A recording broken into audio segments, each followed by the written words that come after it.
Good evening and welcome to the stream.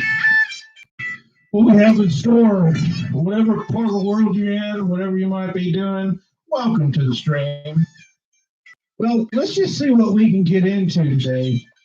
We're going to do some Art Bell. We're going to do Whitley Strieber, Alien Contact. Then we're going to do the Entity, old school big box VHS in the background over here. And whatever you might be doing, just take it easy and enjoy the stream. Thank you.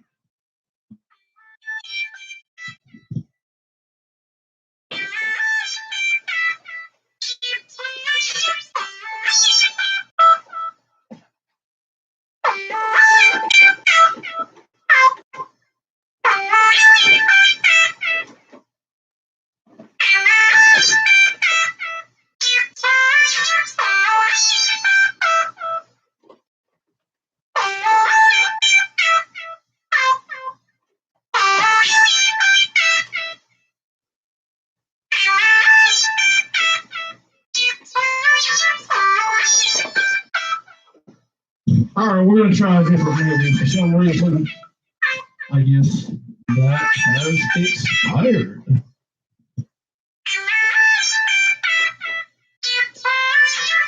All right, let's go ahead and do some classic horror. How about that? Phantom of the Opera. Old school.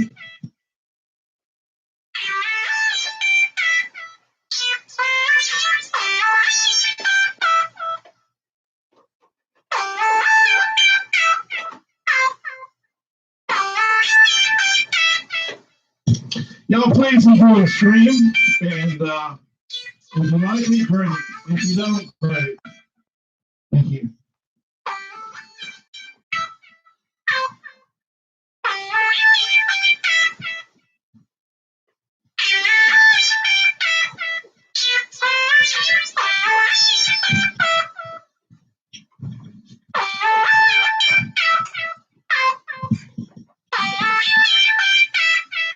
And the source of the information, and what it is and what it means.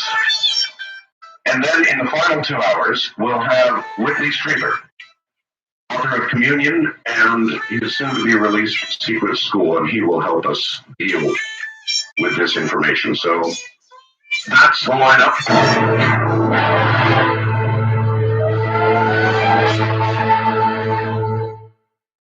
All right, as we prepare to give you this material, I do wish to acknowledge Chuck Schrammick. You may recall about 2 weeks ago on this program, Chuck Schrammick, an amateur photographer, astronomer and photographer, I guess, in Houston, Texas, employed by a commercial radio station there, imaged something that he could not figure out when he imaged Hale-Bopp, something he thought should not have been there. That photograph continues to remain, despite statements by many in the astronomical community, continues to remain an anomaly. He's re-imaged. He finds the star that was being covered by this object that he imaged. But it does not, under similar exposure times, add up to the object that is in Chuck's original image. So he stands by his work. And as you listen this morning, you will see that it is well that he stands by his work. Let's go to Atlanta, Georgia, and Professor Courtney Brown, a tenured professor at Emory University and the head of the Farsight Institute that he created. Dr. Brown, welcome to the program. Art, I want to say it's a great honor, as always, to be on your show, and I thank you very much for inviting me. You bet. It's a big night, Doctor, and I don't want to hold people in undue suspense here. I understand. But I do want to again reference Chuck Schrammick. And you may recall that the world caved in on poor Chuck when he went public with what he had imaged. Yeah, there is such a great difficulty in our current time and age for people sometimes amateurs, but in the type we're talking about tonight, even professionals, to come forward with information that they know is true because of the public response that occurred. The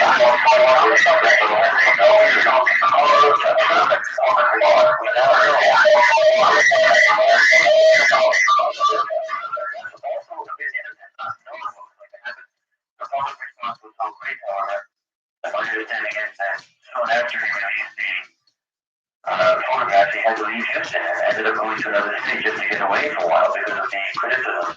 That's right. He'll be returning shortly, but he is still, at this moment, out of state. It was a real crushing experience for him. It was a crushing experience, and what we can say is that the public has to understand the pressure that people are under, and not everyone wants to go through that. Remember, in the past, in our civilization, great teachers have paid dearly. Look at what happened to Jesus. Look at what happened to Socrates. Look what happened to others. Some teachers paid dearly with their lives. Some teachers paid dearly with their careers. Some people paid dearly with their reputations in the community. And not everyone wants to go through this. We humans have a history of severely attacking the people who bring us news that's just different from what we've already believed. And this news that we have today is the biggest of the biggest, and I can only say, for whatever reason, whether it was done innocently or with an understanding of what was coming, I take my hat off to Chuck Stramnick because he helped start the ball rolling with regard to all of this. Well, you say now, thank you, Professor. Let's get on to it. What have we got? So, Art, what should we do? Should we have to talk about the idea that this was first done with remote viewing, but maybe we might get back to that during the hour that I'm on? Sure. I think people are familiar now with the fact that UNN Foresight Institute that is a group of remote viewers, and that your protocols have been modified from the original military protocols. You feel that adds to the accuracy. I think perhaps let's get the hard information out. Yes. Well, that they are a 5G entity, like they are. We do two types of targets. Most of the targets, in fact, the targets that we do during training, initial training, when we teach people these remote viewing, these scientific relevant protocols are all verifiable. Meaning, the student can be told what the target is, and we know all the data that's required about that target right after the session is over. Now, the student is told that target after the session is over, so that they get the session fine, but after the session is over, we can then verify the data that they've collected using these remote protocols with the actual information about the target. Advanced targets have always some verifiable components to it, but also information that we need to know. And that was the case with this object that Chuck Stramnick took a photo of that was near Hale-Bopp Comet. The object, he had a photograph of it, he had actually many photographs of 60 good ones. And we did some remote viewing on it right before our cell show.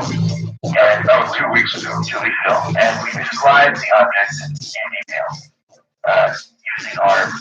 using the scientific remote viewing protocols. And again, for those listeners who are new, this type of remote viewing has been used by the U.S. military for a couple of decades for espionage purposes with accuracy rates of above 85%. It's not intended now common knowledge that unit did exist in the U.S. military, and now that we have it in a civilian form, it's modified so on. Now the point is that after we do these remote viewings, if we do not have complete verification of the target already, such as an advanced target, such as this comet and its companion, then we, as an institute, as an educational institute, as scientists, as researchers, as educators, we then proceed to find out more about this target so that we can verify. We always try to verify what we do, what we get.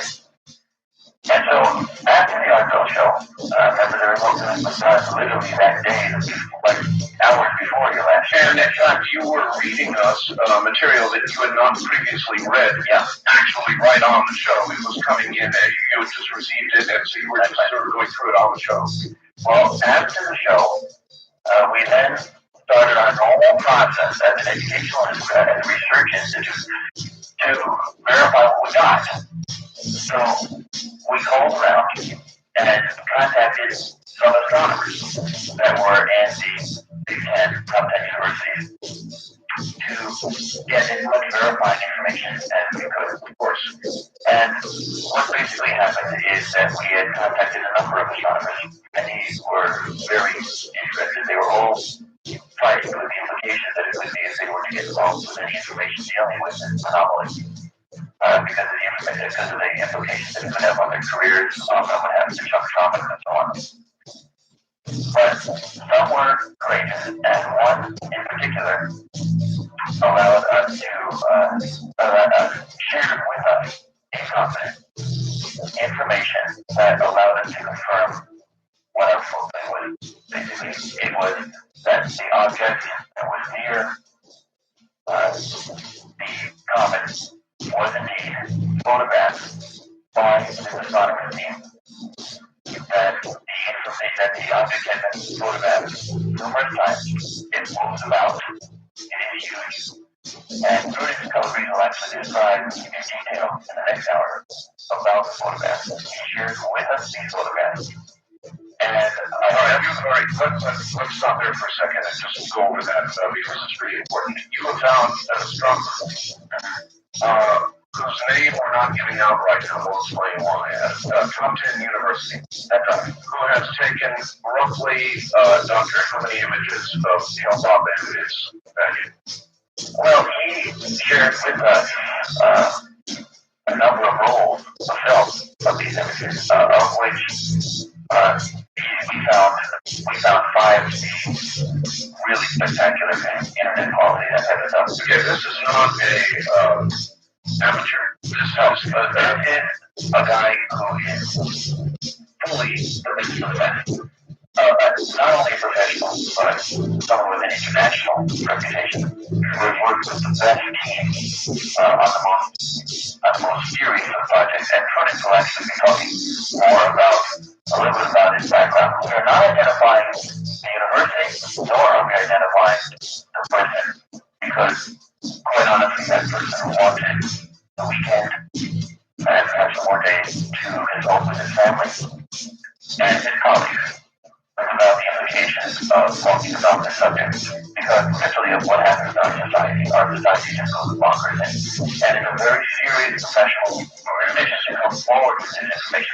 It's a career decision. And it has tremendous implications for himself. All right, the plans presently are, if I understand it, to hold a news conference in about a week or sometime, in all probability, sometime next week. That's what he's talking about. Now, this could change because who knows what can happen in a week. Some people can really put a lot of pressure on him, but his desire is to come forward in a press conference soon, and he has mentioned next week. Now, this is his choice, though, Art. This is his choice. He has to make that decision to come forward. He has to have the support from his family, and he has to be able to have the courage to withstand any type of temporary assault that will be made by some of his colleagues. I have to say also that other colleagues in the astronomical community have been working with him and sharing their data. There is not just data from him, but he is in collection of a ton of data, including, and I kid you not, radio and light transmissions that have been made by the object towards Earth. Radio and light. In other words, they are receiving radio astronomy signals that indicate what, Doctor? The beings in that object are trying to communicate with us. They are trying to link us up. They are signaling us. They're being very, very gentle with us to let us see them at such a distance, giving us time to eventually just wake up. Slowly slowly. They have been flying ships under our noses for decades now, and we have been enmeshed in a terrible policy of denial and secrecy. And they are trying to say, basically, by this theatrical maneuver, time has come to dig it up. You've got to start being more mature about this. Humans on Earth, you can't laugh away an object like this. Oh, no, you cannot. Listen, I should tell the audience, many photographs have been provided by this astronomer at a top 10 university that we are now, or at least tonight, not leaving. I have in my hand some of those photographs right now of the companion to Hale-Bopp. And we'll be talking with Bruce Calabisi shortly about these, but I've got them in my hand. Now, the question would be, why are we not posting these tonight on the internet? Why are we not putting them up? It's very clear. Our original hope was to be able to put them up on the internet tonight, but the photographs are of such quality, because they were taken with professional equipment at a major university, that it would become instantly aware of not only where the photographs are taken, but under whose direction and who would be responsible for them. So in other words, anybody in the astronomical community would be able to take one look. They're very high quality, and they would very high quality. They would say, and know that that's Joe Schmo's pictures, and we want to give him time. This is a very important point, because he has to make the decision himself. This is part of the human awakening process. In order for something to be evolutionary, it must be voluntary. And this is the greatest moment of his life, and we cannot steal that moment or try to do anything to jeopardize that moment. He has to stand forward himself and say, I'm a scientist. These are my results. Couple of that, I did not go into this profession in order to apply science. I came into this profession in order to understand publish it, and shape art itself. The radio telescope is on the astronomical telescope. This is what's happening. Objects photographs burned under many conditions, various conditions, under all different types of equipment.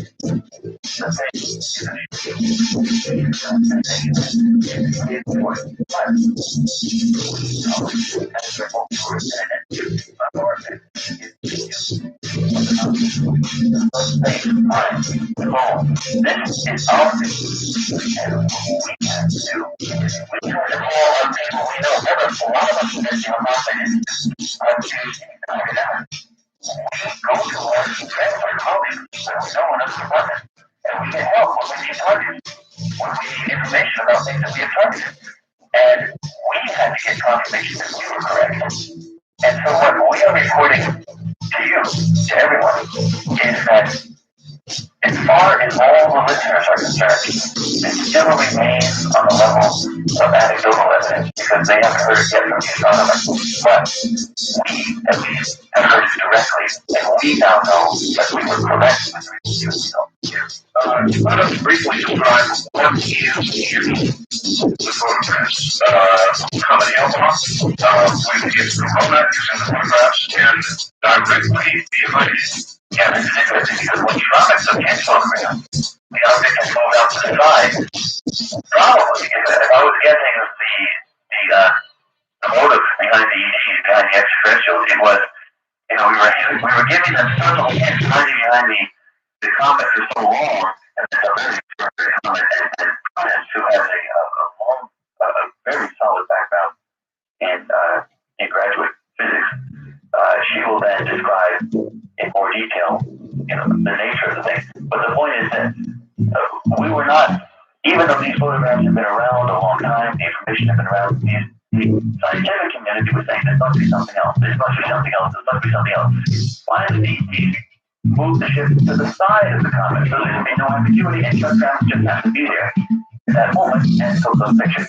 The object also comes and goes, moves back behind the comet. That's right. So it's moving around. It turns its headlights on and then it turns them off. In addition, it sends signals, radio signals that have been picked up clearly, unambiguously, and these signals cannot. Wait a minute. Clearly, mostly intelligent signals? Absolutely. These signals are not. How long have we been receiving these now, Doctor? Well, this is the actual date, the entire history of the thing. We're going to have to wait for the astronomers to say, what? It's been around there. It's been several months, I understand. All right, and this information is being discussed currently with the astronomer that we're talking to and other astronomers privately, isn't it? That's right. They're circulating it amongst themselves. This is going to break no matter what, because the astronomers are just like any other civil scientists. We're not trained. Doctor, hold tight. Hold tight. We're at the bottom of the hour. We'll be right back. This is CBN saying, oh, come on, give us his name. Well, his name will be apparent when he holds a news conference, in all probability, next week. He's consulting with his family because he knows what's going to occur is going to be very much like that which occurred to Chuck Schrammick, and he's going to take a lot of heat, and frankly, he may take it before his announcement. I asked him about this, Doctor.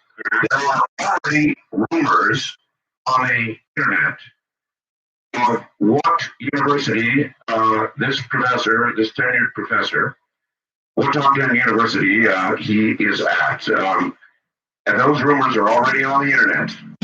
And so I would ask you, as press will come to you, Professor, ask you, is it such and such a university? And how do you respond? Well, I can only say the following, that there is only one site in Atlanta, and that we have never given the identity of the person, nor the university of that person, because he totally trusted us to keep that information confidential. We have never publicly stated this information, and we have to tell you, we have never publicly stated this information, and we have to tell you that for those of us here at the Farsight Institute in Atlanta, and that's where we are, we're not anywhere else, we have to respect that person's, the time that person needs in order to make this decision. All right. And let me say, Art, it's actually possible. It's absolutely possible that the person may decide. I don't think the person is going to. The person feels deeply committed, has communicated with us that he must come forward with it. But it is possible that something could happen, and he would say, "This is just not something I want to do. It's just too big a thing." This is his choice, but that's why we must understand we live in a free will universe. It is his choice. It is his responsibility to make that choice. And we have never stated. So if there are rumors out there on the internet, there is no Farsight Institute other than Atlanta, here in Atlanta. All right, that responds directly to one of the messages on the internet, but and that's not necessary. Whitley Strieber, who's going to be on later tonight, investigated independently and found out who this man is. Whitley Strieber is making his reputation on all of this, as well as is Prudence Calabrese, as you are, Professor. This is big news, and you're going to have the press buzzing all around you. Let's say, Art, that astronomers are like normal scientists. They are not used to keeping secrets like this, and they are communicating among themselves about this anomaly. You're saying this is generally at the top of the heap in astronomy? Well, not necessarily the top of the heap, but people are, the very best astronomers in the nation, and perhaps in the world, are talking about it, and they're sharing their information. That is the top of the heap. And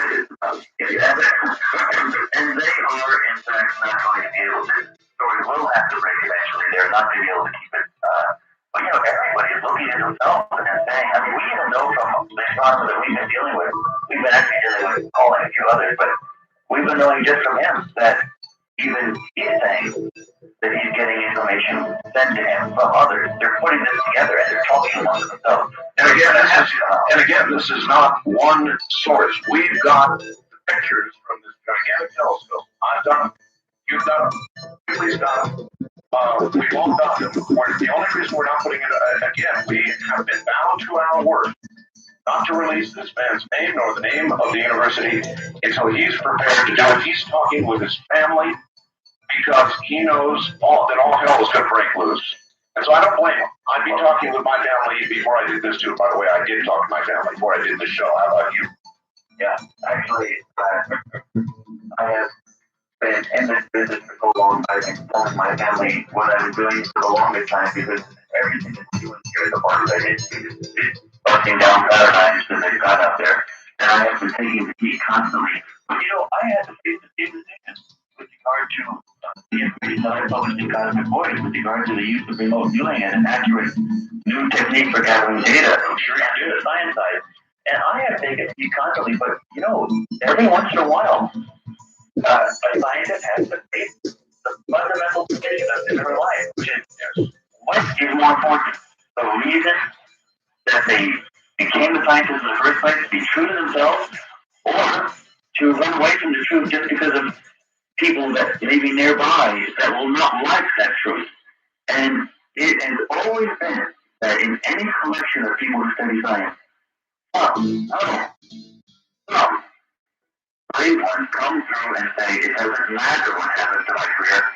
If it's true, and they use all of the techniques they've learned throughout their study of science to verify that something is true. And they simply come forward and they say it because they love science. They're married to it, they're committed to it.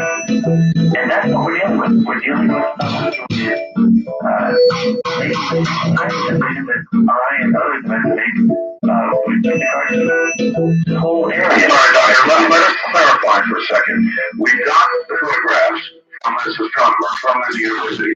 And that's one part of the equation, but it's separate from that. Radio telescopes have received an intelligent signal. That's true. From this object. That's true. Now, Prudence will be, she's at the Forsyth Institute, she is the director, her title is Director of Planetary Education, and basically that means she is responsible in our department for putting all the information that we get from our remote viewing studies up on the internet for people to see all over the world free of charge. We are educating the entire planet with regards to this new science, and the results that we have on Amazon are also now on our internet, and people can go to them. Actually, if you don't mind, I can give the URL one more time. Sure. Our internet site is www.sarsight.org. And the point is that when you click on it with your web browser, www.farsight.org, you will find the results for our Hale-Bopp study. And what we did is after we done our Hale-Bopp study, we then searched out astronomers who would give us confirmation, and we got that. And that's the whole show. Yes. The world is about to cave in on you, Doctor. Since you are the holder of the information for now. In other words, you know the university professor's name. I don't, by the way, so don't anybody come after me. I don't know his name. I don't want to know right now. But he will come forward, in all probability, next week. You spoke with him at some length, did you not? We here have been in contact with him and have had hours and hours of contact with him going over all of it. He's been very generous with his time, explaining, and generous with some, not all, of his evidence. And it's not that just evidence. Astronomers never work alone. They have big teams that they do things. And this person, if you want to use the word you use for among the astronomical community, is in the top of the heap. He is the best of the best. He is in the team. Others will tell you more about it. It's a pioneer. He's been involved with successful efforts to discover planets around the best of the best. And Prudence will tell you more about him. Without giving an identification of him, we'll tell you more about him. We know, and we recognize that all the listeners are still saying, well, we still have to believe Courtney Brown for his television. It's not believe the Farsight Institute. And we say, we recognize that it's true. But we are telling you now that on our side, as researchers, as scientists, we have received the corroboration, the verification that indeed the significant amount of information that we have put up on the website on our results mailbox are indeed true. It may be that all the other results are true as well. We just have confirmation of everything. There's only so much the astronomer has access to telescopes, radio, and light. But that was sufficient to verify that in fact we were absolutely correct. The object is under artificial control. It is. Do you know yet, are there any recent, I'm sure that Susan will update us on this, but are there any recent calculations based on these new photographs with regard to the size or the nature of this vehicle? I was told, as the one who had the closest access to all this information, and I was told that the object truly is large. And based on the evidence of how much gravity is emitting, how much gravity it has relative to its size, it apparently is hollow. Hollow. And that it is very, very hard. And spaceships, though, you have to remember that our planet is a spaceship Earth. And this one is bigger than us. In other words, this is larger than the planet Earth. Yeah, that's exactly what it is. We're dealing with a level of technology, level of sophistication, level of construction abilities that trumps anything that we have. And we must say also that if anyone is ever worried about the ETs, this is not the time to be. If they wanted to do anything bad to us, if they wanted to conquer us, they could have mushed us like a mosquito. This has nothing to do with hostility. They are being so gentle with us. They are trying to wake us up so that we can join what we now know is a complete galactic community of life out there. All right, here, Dr. Brown, I'm not as sure that I join you. I spoke earlier with Whitley, in fact, over the last several days as we've been coming up toward this several times. And Whitley, too, wishes to believe, wants to believe, that these are beneficial beings, that these people are coming to do us nothing but good. But he's not sure. Good question. Art, let me tell you. People always said, look,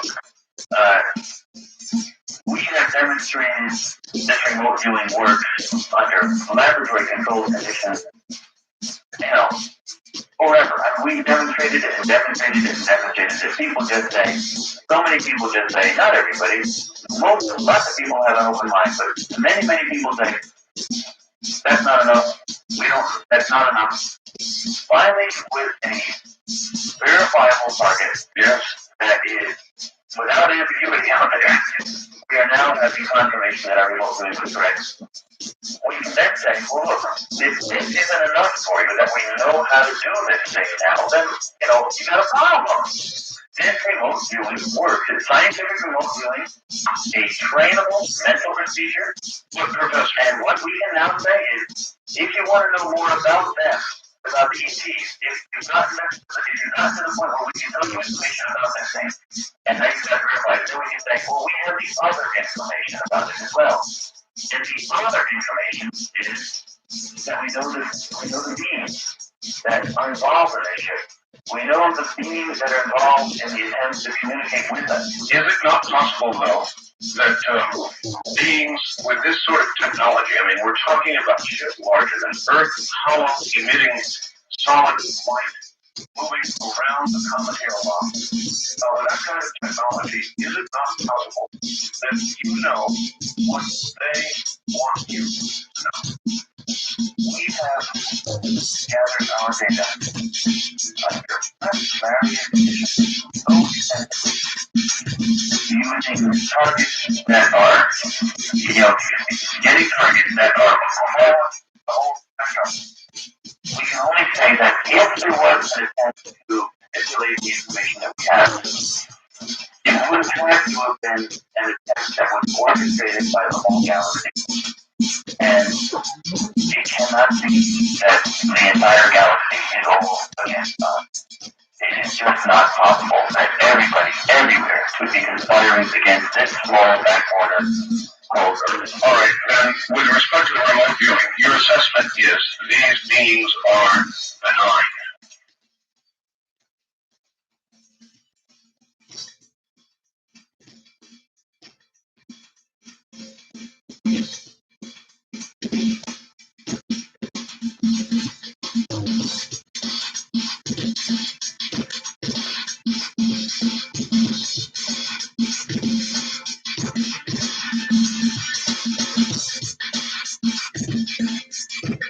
about the nature of the message? Yeah, we do. Watch the evidence is really clear on this. Wherever there are beings, they organize themselves. Wherever there are people or beings of any type, they organize themselves. And we now know that there is a very large galactic federation, for lack of a better word. The beings in the galaxy are organized. And they have made a decision amongst themselves to awaken us at this time.